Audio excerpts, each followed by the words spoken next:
నమస్తే అండి, ఎలా ఉన్నారు అందరూ? బాగున్నారా? నేనైతే బాగున్నానండి. మీ అందరికీ అమ్మవారి ఆశీస్సులు ఎల్లప్పుడూ ఉండాలని కోరుకుంటూ, మన వాళ్ళు చాలామంది అడుగుతున్నారు మైత్రి ముహూర్తం గురించి కాస్త చెప్పమని. అలానే మైత్రి ముహూర్తం ప్రతి నెలలో ఎప్పుడెప్పుడు వస్తుంది, ఏ రకంగా చూసుకోవాలి, అలానే ఈ మైత్రి ముహూర్త సమయంలో అప్పులు తీర్చుకునే ఏదైనా ఒక పరిహారం ఉంటే కనుక చెప్పండి అని అడగడం జరిగింది. పూర్తి ఇన్ఫర్మేషన్తో మీకు ఈ రోజు వీడియోలో మీకు క్లియర్గా చెప్తానండి. అంతకన్నా ముందు ఒక చిన్న రిక్వెస్ట్, కనీసం వీడియోని చూసేవారు ఒక చిన్న లైక్ చేయడం మాత్రం అస్సలు మర్చిపోకండి. మీరు చేసే ఒక చిన్న లైక్ వల్ల 10 మందికి ఈ వీడియో రీచ్ అవుతుంది. మీరు చూసి ఎలా చేసుకోగలుగుతారో అలానే మిగతా వాళ్ళు కూడా చూసి వాళ్ళు కూడా చేసుకొని లాభం పొందుతారు. కొత్తవారు ఎవరైనా ఉంటే కనుక మన ఛానల్లో అనేక రకాలైన సమస్యలకు తగ్గ పూజలు పరిహారాలు ఉన్నాయి. ఒకసారి మీ ఛానల్లోకి వెళ్ళి చూసి మీ సమస్యకు తగ్గ ఏదైనా పూజను కానీ పరిహారాన్ని కానీ ఎంచుకుని ప్రయత్నించండి. మీకు వచ్చిన రిజల్ట్ని మాత్రం నాతో షేర్ చేసుకోండి. దాంతో పాటుకుని సబ్స్క్రైబ్ కండి, బెల్ బటన్ ప్రెస్ చేయండి, ఆన్లైన్ నోటిఫికేషన్ తప్పకుండా ఆన్లో పెట్టుకోండి. వీడియోని ఎండ్ వరకు కనీసం చూడడానికి ప్రయత్నం చేయండి. ఇక మన విషయంకి వెళ్దాం. అసలు ఈ మైత్రి ముహూర్తం అంటే ఏంటో ముందు తెలుసుకున్న తర్వాత పరిహారం మాటకు వెళ్ళి ఆ మైత్రి ముహూర్తాన్ని ప్రతి నెలలో ఎలా చూసుకోవాలనే విషయాలన్నీ కూడా చెప్తాను. మైత్రి ముహూర్తంలో గనక మనం అప్పులు తీర్చగలిగితే, ఆ ప్రయత్నం గనక మనం చేస్తే అప్పుల బాధలన్నీ తీరడంతో పాటు ధనం పెరగడానికి కూడా అవకాశం ఉంటుంది. జీవితంలో అప్పులు చేయాల్సిన అవసరమే మనకు రాదు. ప్రతి నెలలో 27 నక్షత్రాలు వస్తూ ఉంటాయి, మారుతూ ఉంటాయి. ఇదంతా కూడా చాలామందికి తెలిసిన విషయమే. కానీ ఈ మైత్రి ముహూర్తం అనేది కలిసి రావడానికి 2 ముఖ్యమైన నక్షత్రాలు కావాల్సి ఉంటుంది. అందులో చూసుకున్నట్లయితే అశ్విని నక్షత్రం, అనురాధ నక్షత్రం.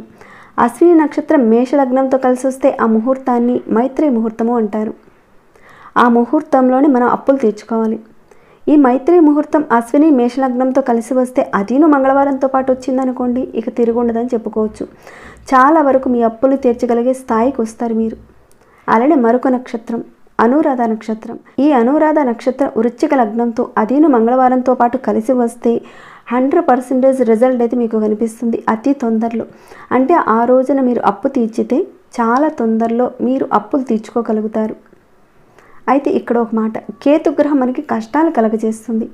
ఆ కేతుగ్రహం యొక్క తీవ్రత తగ్గాలంటే కుజుడు యొక్క ఆధిక్యం ఎక్కువగా ఉన్న వృశ్చిక లగ్నము, ఈ 2 లగ్నాలకు కుజుడు సంబంధించిన వాడు.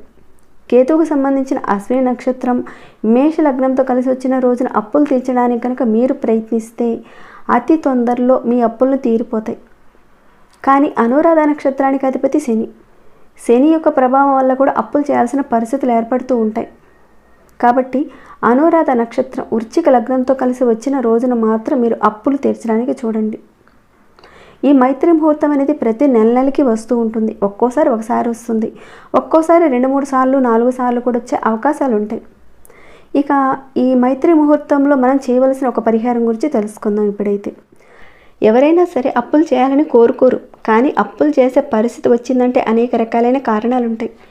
ఇంట్లో 4 కుటుంబ సభ్యులుండి ఒక్కరి జీతంతోనే 4 కుటుంబ సభ్యుల యొక్క నిత్యావసరాలు జరుగుతున్నప్పుడు సరిపడా డబ్బు సరిపోకపోవడం వల్ల కూడా అప్పులు చేయాల్సిన పరిస్థితి కూడా వస్తూ ఉంటుంది. అమ్మాయి పెళ్లి విషయం కానివ్వండి, అలానే ఆరోగ్యపరంగా కానివ్వండి, కొన్ని అత్యవసరమైన విషయాల మీద కూడా అప్పులు చేయాల్సిన పరిస్థితి వస్తూ ఉంటుంది.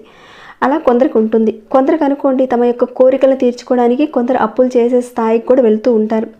ఇక ఆ తర్వాత అప్పులు తీర్చుకోవాలనే పరిస్థితి వస్తూ ఉంటుంది.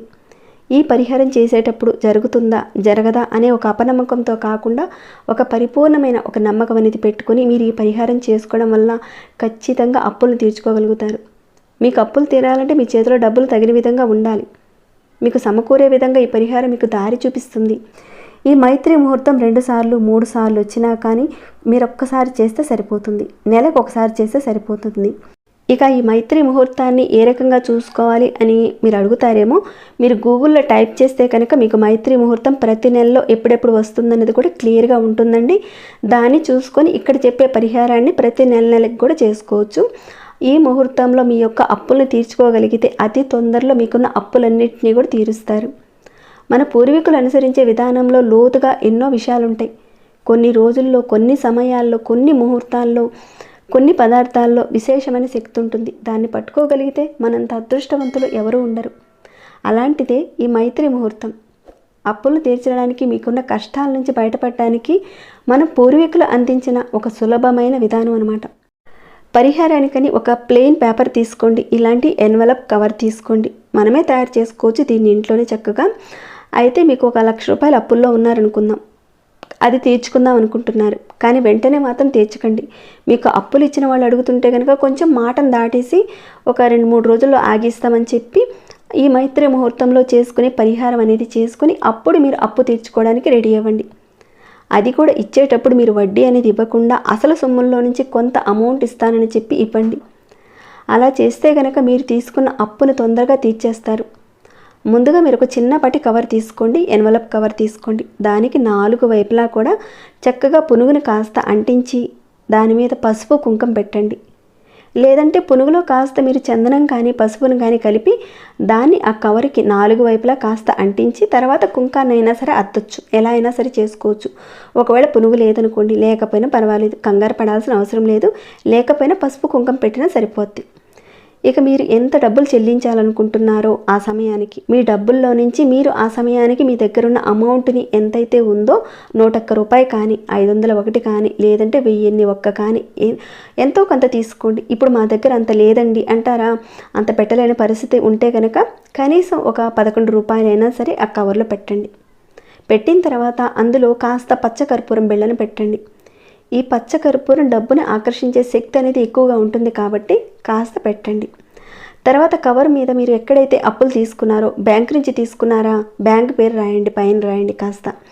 లేదంటే ఎవరి దగ్గరైనా సరే అప్పులు తీసుకున్నారా వారి పేర్లు రాయండి. లేదంటే మేము ఒక 4-5 చోట్ల తీసుకున్నాము అని అంటారా, మీరు ఎంతమంది దగ్గర తీసుకున్నారో అంతమందికి తగ్గట్టుగా మీరు కవర్లను రెడీ చేసుకోవాల్సి ఉంటుంది. ఆ కవర్ మీద వారి పేరు రాయాలి. ఇప్పుడు ఏదైతే నేను మీకు చూపించానో అదే రకంగా రాసి డబ్బులు పెట్టి రెడీ చేసి పెట్టుకోవాలి. అంటే ఒకరి దగ్గర అప్పు తీసుకుంటే ఒక కవర్ సరిపోతుంది. 2-3 దగ్గర తీసుకుంటే అదే రకంగా 2 కానీ 3 కానీ కవర్లను సిద్ధం చేసి ఉంచుకోవాలి. మైత్రి ముహూర్తం ఉన్న సమయంలో ఈ ముహూర్తంలో డబ్బులు పెట్టడానికే ప్రయత్నం చేయండి. ఆ రకంగా పెట్టిన తర్వాత మీరు కవర్లో డబ్బులు పెట్టడం అదంతా కూడా ముహూర్తానికి ముందు మాత్రం చేయకండి. ముహూర్తం ఎప్పుడైతే స్టార్ట్ అవుతుందో కనీసం 1 గంట పాటు ఉంటుంది ముహూర్తం అనేది. ఆ సమయంలో మీరు కవర్కి కాస్త పసుపు కుంకుమ రాసి అలానే డబ్బులు పెట్టడం అనేది చేయండి. ఇదంతా ఎవరు చేయాలంటే ఎవరైతే అప్పులు తీసుకున్నారో వారు చేస్తేనే అద్భుతమైన ఫలితం కనబడుతుంది. 100కి 100% ఖచ్చితంగా ఉంటుంది. అంటే మీ హస్బెండ్ తీసుకున్నారు, వారి తరపు నుంచి మేము చేయొచ్చా, లేదంటే మా అబ్బాయి చేశాడండి మా అబ్బాయి తరపున మేము చేయొచ్చా అని అడుగుతారేమో. ఎవరు అప్పు తీసుకున్నారో వారు చేస్తే మంచి రిజల్ట్ ఉంటుంది. లేదా ఇతరులు చేశారనుకోండి కాస్త రిజల్ట్ కాస్త తక్కువలో ఉంటుంది. ఇంతకీ ఇదంతా ఎక్కడ చేస్తారు అంటే కనుక మీరు ఆ మైత్రి ముహూర్తంలో మీ కులదేవత దగ్గర కానీ మీ ఇష్టదేవత దగ్గర కానీ లక్ష్మీదేవి దగ్గర కానీ దీపారాధన చేసుకోండి. ఉప్పు దీపారాధన కానీ కామాక్షి దీపారాధన పంచగవ్య దీపారాధన ఏదైనా చేసుకోండి. చేసుకున్న తర్వాత దాని ఎదురుగా ఈ కవర్ ఉంది కదండి, ఈ కవర్లో వీటన్నిటిని కూడా పెట్టి రెడీ చేసి ఉంచారు కదా, ఆ కవర్ని ఆ దీపారాధన ముందు పెట్టండి. పెట్టి మనస్ఫూర్తిగా ప్రార్థించుకోండి. ఈ రకంగా కష్టాలతోనూ అప్పుల కష్టాలతో బాధపడుతున్నాము, మాకున్న కష్టాలను తీర్చమని, అప్పులు త్వరగా తీరిపోయేలా చూడమని చెప్పి మీ యొక్క ఇష్టదేవతను ప్రార్థించుకోండి. ఇక ఆ సమయంలో మీరు నైవేద్యంగా పాలతో చేసిన చక్కెర పొంగల్ని కానీ ఏదైనా సరే పెట్టండి. లేదంటే కనీసం పాలనైనా సరే నైవేద్యంగా పెట్టండి. ఇక ఈ కవర్ని మీరు ఏం చేస్తారంటే ఇందులో పెట్టిన ఆ డబ్బుల్ని మీరు ఆ సమయంలోనే తీసుకొని వెళ్ళి మీరు ఎవరి దగ్గర అయితే అప్పులు చేసి ఉన్నారో వాళ్ళకి ఇచ్చేయండి. అలా కుదరదండి అంటారా, కుదరని పక్షంలో మీరు కవర్ని బీరువాలో పెట్టుకోండి. ఎప్పుడైతే మీకు కుదురుతుందో అప్పులు తీర్చడానికి ఉపయోగించండి. కానీ మీరు మంగళవారం రోజున ఇవ్వడానికి చూడండి. ఆన్లైన్లో తీసుకున్నాము అని అంటారా, ఆ మైత్రి ముహూర్తం సమయంలోనే బ్యాంకు ఆన్లైన్ ట్రాన్సాక్షన్స్ ద్వారా మీ అప్పులు తీర్చుకోవచ్చు. ప్రతి నెలకి కవర్ని మార్చుకోవాల్సిన అవసరం లేదండి. ఈ నెల వాడిన కవర్ని ప్రతిసారి మీరు వాడుకోవచ్చు. ప్రతి నెలకి ఒక నమ్మకం పెట్టుకొని చేయండి. మీ అప్పులు తీరడానికి తగిన విధంగా డబ్బు అనేది ఏదో ఒక రూపేణ సమకూరుతుంది. ఆ డబ్బుతో చక్కగా మీ యొక్క అప్పులన్నింటినీ కూడా తొందరలో తీర్చుకోగలుగుతారు. తొందరలోనే మీ బాధలు కష్టాలు అప్పులు అన్నీ కూడా తీరిపోవాలని ఆ భగవంతుడు నేను మనస్ఫూర్తిగా కోరుకుంటున్నాను. ఇక ఈ వీడియోని ఇంతటితో ముగిస్తున్నాను. ఇంకేమైనా డౌట్స్ వస్తే కనుక అడగండి, తప్పకుండా రిప్లై ఇస్తాను. అలానే మీ మనసుకి ఎలా అనిపించిందని మాట చెప్పండి. ఇంకా లైక్ చేయని వాళ్ళు ఒక చిన్న లైక్ చేయండి. ప్రతిరోజు మన ఛానల్లో ఉన్న వీడియోస్ని చూస్తూ ఉండండి. మరొక భక్తి వీడియోలో మళ్ళీ మిమ్మల్ని కలుసుకుంటాను.